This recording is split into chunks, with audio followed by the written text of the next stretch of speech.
State Police said earlier today that many of the roads remain impassable north of M52. That's because of the icy roads and downed wires. CBS Detroit's Elle Myers visited the hard-hit area of Okemos to see how residents there are holding up. What you can see here behind me is something that emergency managers tell me they hope everyone steers clear of. You can see there are power lines stretching clear across the street and hovering just feet above the road. Now let me step out of the frame here and show you over here. We had a pole that used to hold electric cables snapped nearly in half.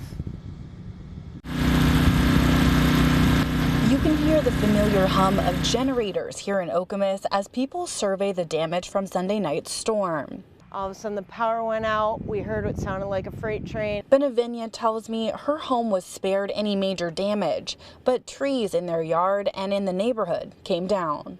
The trees, the spruce trees, the other conifer trees had fallen like dominoes from one backyard into the next backyard, into the next backyard, at least 4 or 5 houses. Benavinia tells me as of Monday afternoon, her power was still not on. Consumers Energy tells me crews are out working to restore power, but getting everyone back up and running could take until Wednesday.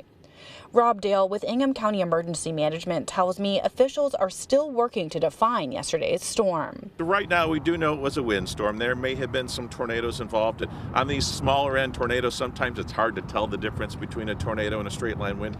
Fortunately for insurance, it doesn't matter. Wind is wind. He tells me he hasn't gotten any reports of deaths from the windstorm, but one injury and widespread tree and property damage.